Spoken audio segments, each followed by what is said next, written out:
Hello people, it's Gino here from realeverydayenglish.com. In today's video we're going to be talking about some very useful phrases that have the word back in them. So let's do this.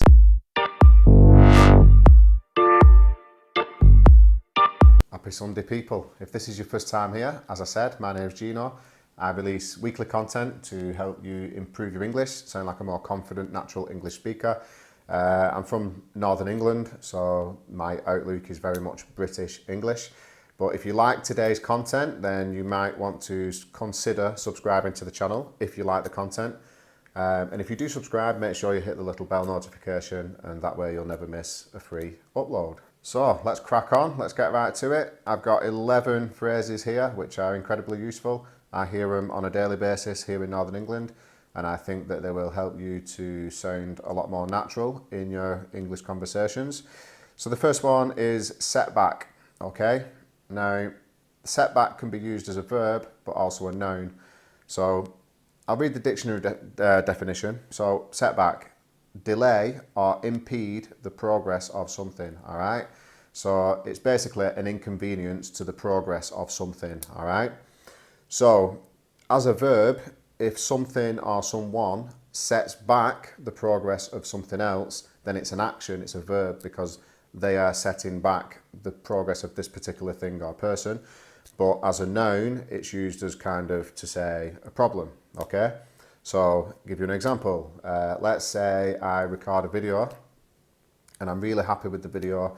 Everything was just right. I didn't make any mistakes and I'm really happy with the video. I come to edit and I hit a massive setback because my computer editing software wouldn't work.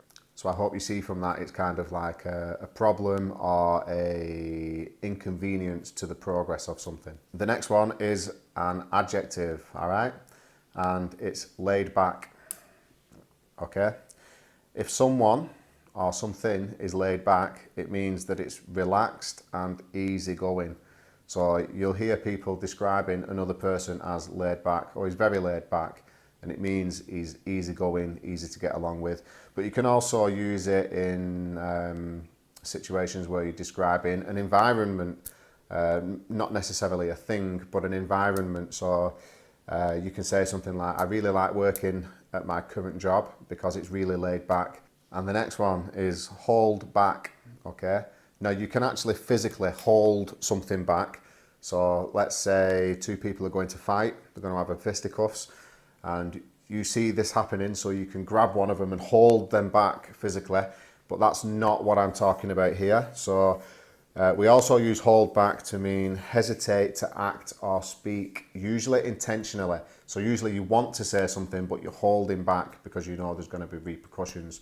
So let's say that your boss is giving you a hard time at work and you really want to say some choice words to him, but you hold back because you know there's a possibility that you might get sacked. Think back.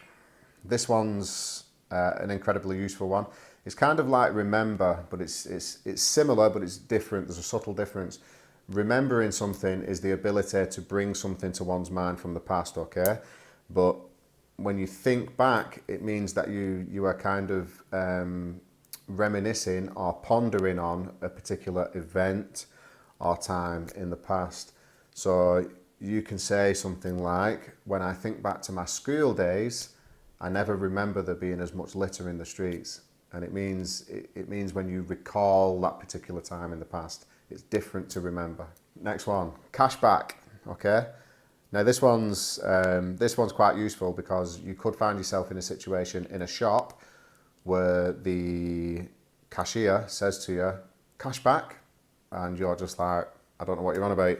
So cashback is to withdraw some cash when you buy something else, all right? So when you go into a shop in England, quite often you'll get to the front, particularly if you pay, only when you're paying by card. You can't do it when you're paying cash, all right? So if you're paying by bank card, I've got my bank card here. So if you're paying by card, then you can withdraw money from the shop without going to the cash machine, okay? So when you get to the front, let's say you're buying some bread, some milk, some chocolate, you put it all on the till, and then the lady will serve you or the man will serve you, and quite often they'll say, do you want any cash back?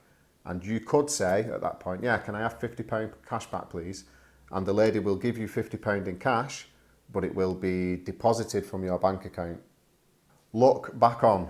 This is incredibly similar to think back, but it's got more of an emphasis on the pondering aspect or reminiscing on something. So when you look back on something, you're usually reflecting on it and thinking what you can learn from that particular situation or what you did learn in that particular situation. This next one's incredibly useful for anybody who's got children, okay? And it is piggyback. Now, a piggyback is basically a ride on someone's back and shoulders.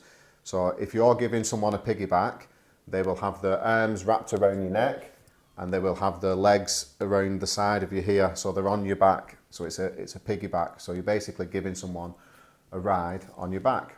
Flashback. This one's a good one. Incredibly useful as well.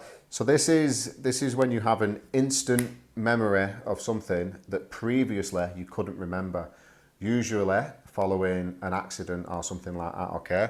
So when somebody's had a car accident, for example, and they're unconscious for some time, quite often when they wake up, they can't remember the accident, but you'll hear people saying, I keep having flashbacks about my accident, and it means things are coming back to the mind, which means like an instant memory, a flashback. Back off.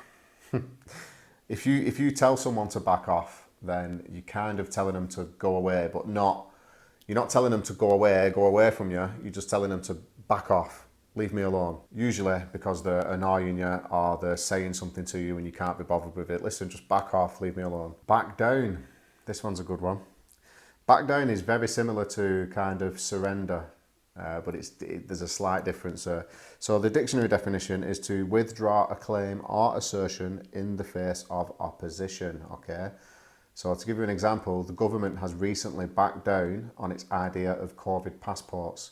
There was this idea that everybody who'd been vaccinated, you would need a passport to prove that you've been vaccinated to enter certain events. But the government has recently backed down on that idea and surrendered and said it's not going to happen. This last one is very colloquial, I think. I don't know if they use this in American English, but they definitely use it in British English. And it is back together, okay? Now, if you put the word put in front of back together, it means to rebuild something. So I'm sat on a chair. So let's say this chair broke and it snapped away or something. I could put it back together. It means to rebuild it, all right? But we use back together to express when someone, either a husband and wife or girlfriend and boyfriend, have rekindled the relationship. So you would say they've got back together or they are back together. That's it for this week's video, people. I hope you found it useful. Please feel free to leave some examples of these phrases down in the comments below. Have a great day and I'll see you people soon. Bye bye for now. Ciao.